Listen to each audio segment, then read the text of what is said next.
I won't quote him because he uses profanity, and God bless him for doing that. No, you can. It's web TV. Go ahead. Oh, okay. He turned to these guys who knew him professionally, and he said, God damn it, I'm a homosexual, and I am sick and tired of reading and hearing such goddamn demeaning, degrading bullshit about me and my friends.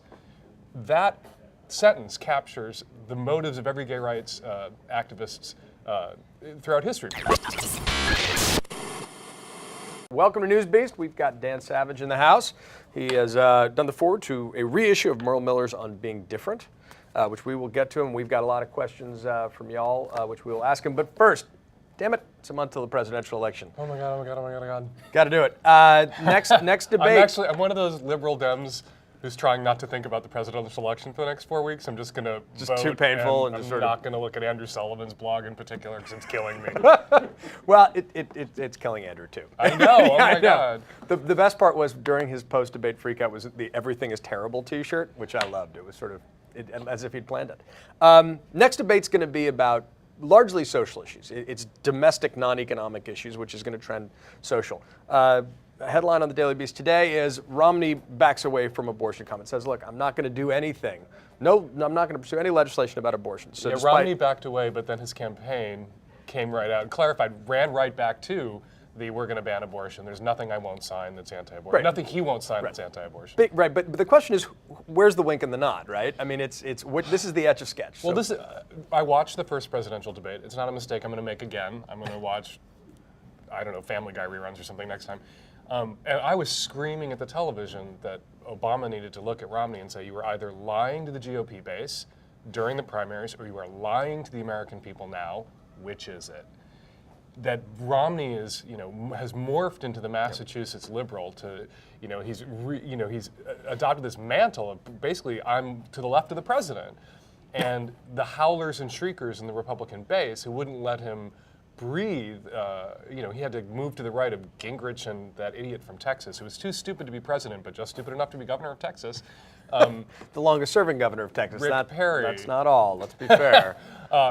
You got to wonder where the GOP base is on this. Either they think he's lying to get elected, that he told the truth to them and is lying to get elected, or they don't care, they just want to win so badly that they're willing to elect the moderate that Romney is when he forgets to take his meds.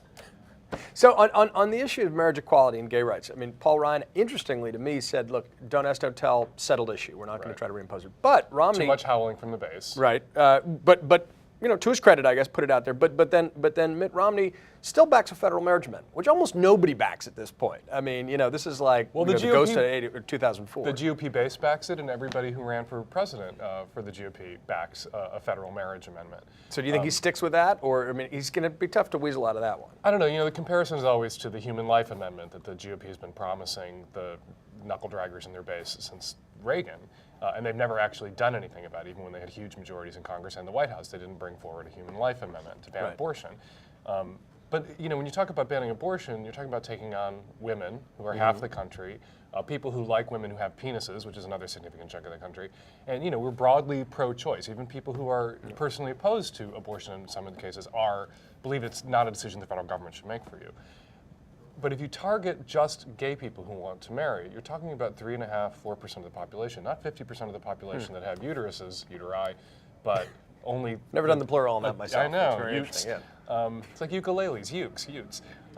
You're targeting a tiny minority, and it'll be interesting to see how the majority reacts to that, and whether... And, we're increasingly seeing with people like Chris Cluey from the Minnesota the football team. I don't know the names of football Vikings. teams. Right. Thank you. It's always, there's certain lapses in my general common knowledge. You're seeing increasing numbers of straight people who regard marriage and marriage equality as kind of a bellwether issue and a marker, and they regard it as important, as a marker on whether a party supports individual freedom. If you support the freedom to marry, you support individual freedom, which is why you're seeing more and more straight people endorsing marriage equality. So it's really hard to read the tea leaves now for how the country would react to an attempt to ban marriage or gay marriage at the federal level. I mean, it's a good segue, but just as a bridge to that, when the president came out in favor of marriage equality on the heels, really the next day after North Carolina had banned it, was your thought too little, too late, or this is an important moment? It was a hugely important moment, and it was late. I don't think it was too little. It was major. It was huge. could have come sooner. You know, the president in '96 endorsed marriage equality when he was running for the state Right. senate in Illinois, and then suddenly when he became a national politician, he was against it, and then he evolved back toward it. Nobody does that. Nobody's for it, then against it, then for it. Obama said what he needed to say to get elected, and once elected, he, after the gay community held his feet to the fire in a way that, the Hispanic community and the labor movement did not. We got DADT repeal, we got the feds backing off the DOMA appeals, and then we got his evolution, devolution on marriage equality back to his '96 position. He's been remarkably pro-gay, and it has been stagger step, and sometimes it's been frustrating. But I always think of what FDR said to some liberals who were bending his ear. I agree with you, you're right, now get out there and make me do it. And that's kind of what the president said to the gay community, and we did. And we've made him do it, and he's done it for us, and we're supporting him. And we hope that he shows up for the second debate. I bet he will. I think you don't have to retreat to Family Guy. Very, very quickly, so Merle Miller, this is a pretty landmark book on being different. I was just looking at, and you wrote the foreword to it. He's an extraordinary individual, Merle Miller.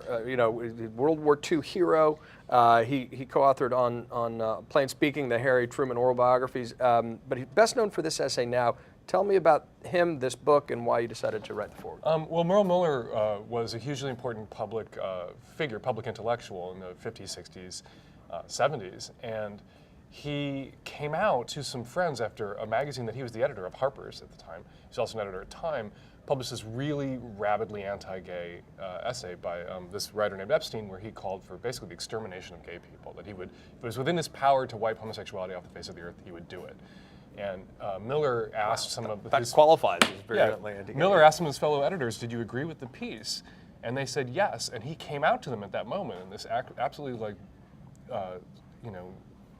thrilling and appalling scene where he says, I won't quote him because he uses profanity, and God bless him for doing that. No, you can. It's web TV. Go ahead. Oh, okay. Well, let me find it. I don't want to badly paraphrase. Why deprive our viewers I don't of want the to full badly profanity, paraphrase Merle Miller. He turned to these guys who knew him professionally, and he said, God damn it, I'm a homosexual, and I am sick and tired of reading and hearing such goddamn demeaning, degrading bullshit about me and my friends. That sentence captures the motives of every gay rights activists throughout history, from Mattachine through ACT UP, through the It Gets Better Project. We're sick and tired of hearing such goddamn demeaning, degrading bullshit about ourselves and our friends. But to say that in '71, if you were in Merle Miller's position at Time, at Newsweek, culturally, was such a tremendous risk. I think a lot of young gay and lesbian, bi and trans people sometimes lack perspective on how far we've come and how fast. And we've come this far, and we've come this far so fast because of men like Merle Miller and women who took such tremendous risks, who really risked everything, risked their careers, their professional lives, their personal lives by coming out at a time when gay sex was legal in 49 states. When Merle Miller came out, people were still being fired, denied apartments, in some states still being imprisoned, committed, lobotomized for being gay or lesbian, and we wouldn't be here. I wouldn't be here today. Voices like Andrew Sullivan's wouldn't be considered mainstream today if it weren't for the risks that men like Merle Miller took. And I think it's really important that gay, lesbian, bi, and trans people read this essay and have some historical perspective. And I think that would really even help some gay, lesbian, bi, and trans kids who are despairing or feeling isolated or bullied to know about the progress that's been made, and to know that it has gotten better, and remarkably so, thanks to men like Merle Miller and Larry Kramer and the Mattachine Society and ACT UP and the Gay and Lesbian Alliance. And maybe even you.